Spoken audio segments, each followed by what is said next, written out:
Hi, I'm Anthony Vancouvering with Minds and Machines, and we're here for another conversation about new top-level domains with Jody Rich of People Browser. Jody, why don't you tell me a little bit about how you got into the space? I've been in the space since the mid-90s, but you're a relative newcomer. What drew you to it? What's the attraction of top-level domains?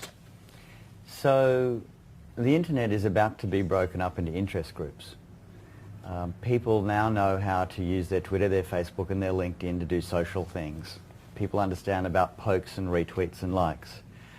And these top-level domains break the internet up into different containers that can become social networks. Why do you think that just the names are so important? What is it about a name that really matters? I mean, they're still going to resolve in exactly the same way. So What's humans different? love being in groups, and now we're labeling the groups. We're taking the vegetable soup and the fruit salad and we're turning it into easily identified, labeled groups. How did you hear about this stuff?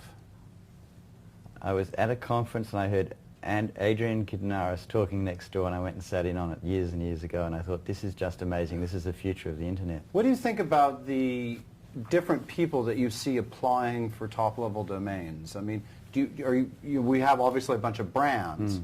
What other kinds of groups do you see, and what do you think that they bring to the table?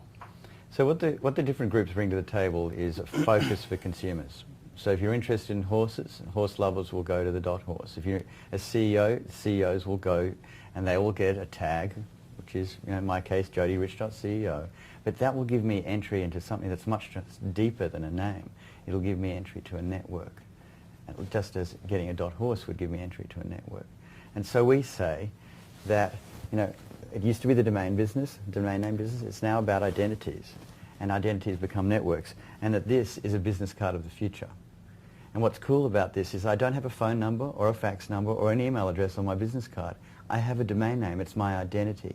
And on the back is where my identities lead, which could be my stream, my web, my blog, or my contact. So you think that the domain names sort of are a label, a signifier, an insignia that people can use that sort of sits outside of any particular technology, that can be used for multiple technologies? As a human being, it gives us a higher level description of who we are. I heard a really interesting point made because Michael Powell, who was head of the FCC, said people are like paying all this money for ringtones, but they're stealing MP3s. It doesn't make any sense. And someone said to him, yeah, it does actually, because one is something you consume and the other is something that identifies you. Absolutely. And that's really worth a lot more. And the analogy in my mind is that we are now in the typewriter days of the internet.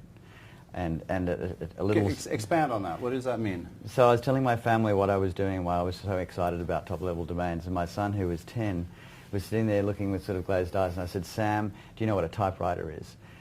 And he thought for a moment, and he said, Dad, a typewriter is what they used in the olden days to write emails. Right? Okay. And so if I had been speaking at a conference 10 or 15 years ago, most of the people in the audience would not have had an email address.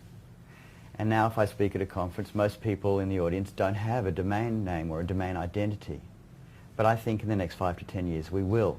And that identity will express all sorts of different parts of us, but parts that are relevant to who we are today. Right. So on one day I'm a kite surfer, on another day I'm a CEO, on another day I'm a father. So you think this really plays into what we see, which is people sort of expressing multiple identities as they go through life. So you have a business identity, you have like a dating identity, you have a partying identity, you have a vacationing identity. Absolutely. And when I go kite surfing, I don't want to send all my CEO friends the kite surfing shot. Or when I'm hanging out on the mountain skiing, I don't want to tell everyone that I'm taking the day off. So what I want to do is I want to be focused in my life, and I want those people who I think are interested in that content to be able to see it. And so these new domain categories allow us to do that. And so what kind of categories are you seeing? I mean, we have a lot of brands, obviously. What can you talk about some of the other categories that you see? And So sort of some of my generally favorite, speaking, yeah. some of my favorite, I like .golf. Okay. I think that golfers are a very focused group, and they will like to be inside their own container. Right.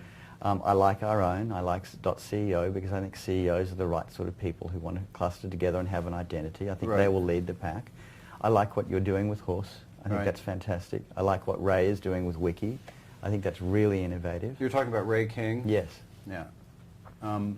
So we saw sort of as a surprise, I think, for those of us who've been in this business a long time, and it's been a closed world. There hasn't been a lot of air in this system.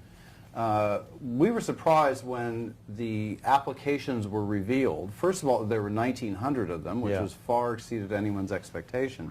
And secondly, that we saw this really major participation by two big companies, Google and Amazon. What do you think that their entry into this space means for you, for me, and for consumers? You know, we could say that it's a problem because we don't want the big guys to dominate. But there already is a big guy dominating this industry. You know, there already is an incumbent player. You're talking about VeriSign with .com?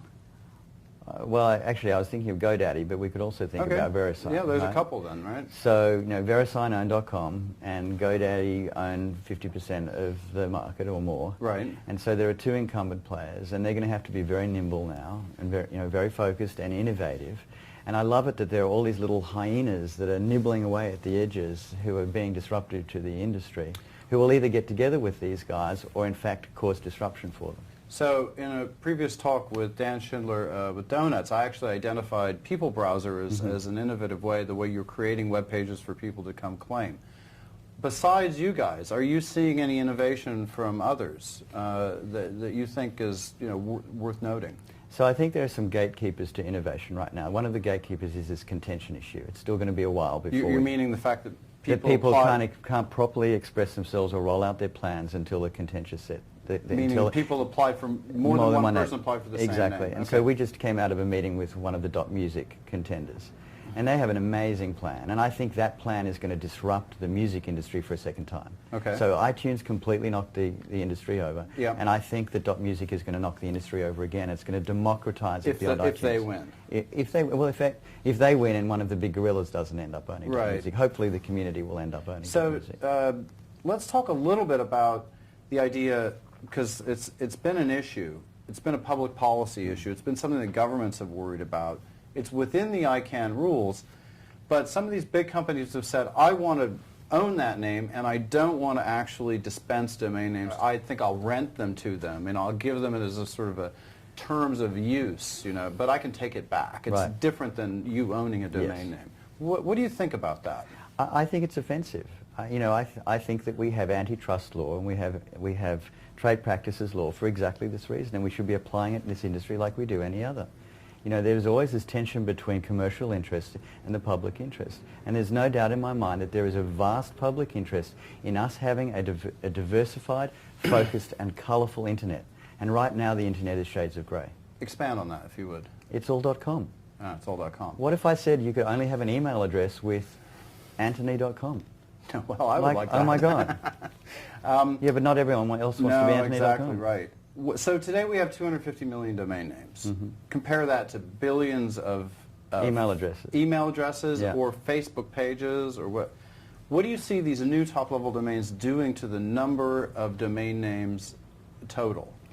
And talk, if you will, about how what that means for actual usage. So if we can solve the friction problem in the system, which is right now a normal person does not know what DNS or buying a domain name is. I mean, if you said to my wife, go and buy a domain name, she would have no idea. And you know, she's a smart, tech-savvy person. Right. And GoDaddy have done their best to try and make it easy. But I think we're still at, you know, version 0 of what the user interface looks like for buying domain names. We can make that frictionless and easy. Then we will be able to use the Facebook example of people wanting their own vanity URLs and their own identities to actually jump to an amazing spot, which is we're going to get 8 billion new domain names. Do you think that's feasible in the next totally few years? do. And you know, I'm so happy that we've got this on video, because in 10 years I want to show my children that Daddy said that one day we'd have 8 billion domain names. Great. How are you thinking about you're doing .ceo and .best. We had a party last night, a great party. Monday. Yeah. And you're introducing .ceo and .best. How are you going to take those to market? I mean, how are you going to reach people with those domain names? So we say that .ceo is the CEO for we say that .ceo is the TLD for leaders, and that it is the only TLD that conveys authority, power, and credibility. And it's a very, very focused market. And how are you going to reach those Almost every CEO has a presence either on Wikipedia LinkedIn, Facebook, or Twitter. And most of that information we can get access to and build dynamic pages and profiles for those CEOs to come and claim. Well, that makes a lot of sense because it's a very defined market Yeah. and you can reach them. But .best is a very sort of general concept. It clearly is a good concept, but how do you get people interested in that? How do you do something with a much more generic top-level domain name? So most of us want to be the best. Yeah. You know, we talk about Absolutely. PBs and personal bests. Yeah. So .best gives us each person the opportunity to be Jody.best or Anthony.best or JodyRich.best or Dr.best. Well, let me put it in a different way. Do you see buying Facebook ads, buying Google AdWords, billboards, ads in magazines? I mean, what do you... That's a great question. We had a fabulous meeting with Google, Uh-huh. with Will Houston at Google yesterday. And what's great about .best is that our target market, our industry target market, is anyone who uses the phrase insurance space best Yep. when they're buying Google AdWords. Okay, right, because that's a big Google AdWord. That It's a tends big to add $20 to the price you're gonna CPC. pay. It's awesome. Right. Okay. What do you think about what has been a big part of the current domain name system, which are speculators? Mm. Those are people who buy names and then hold them and sell them to somebody else. What do you think about that? And what do you think the new top-level domains are going to do to that, and why? So I think as an economist, it's always great to have the traders in the system. Right. Because what they're doing is they're creating market, they're creating buffer, and they're creating distribution for us. Okay. As long as there's some regulation that makes sure that they properly represent what they're doing, and as long as there's innovation so that one trader makes the name available in one way to this group and another trader makes the name available to another, and I think they're actually serving a purpose. But I think that part of the industry will become commoditized. And I think the big profits in domaining are going to be much lower, are going to be reduced compared to what they were a little while ago. So I'd like to talk about one other thing, which is what we call premium names, which are names that are worth more than the standard amount. How did you think about what those are, and how did you decide what your premium names were, and sort of how did you think about pricing them? Well, for .co it's easy because people want their initials, Right. and they want their first name, last name, Right. and they want to be amazing.ceo. They want to be adjective.ceo. Right. That was easy. And then for best, you really can be inspired by AdWords.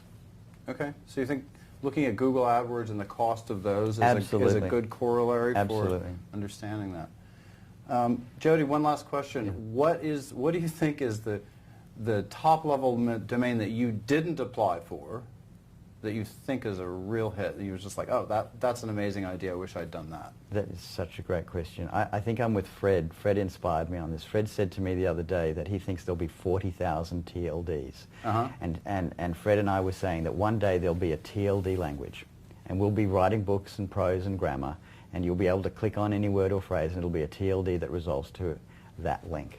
And that's super cool. All right. Thanks so much, Thanks Jody. very much. I really appreciate it. Yeah, good to see you. All right.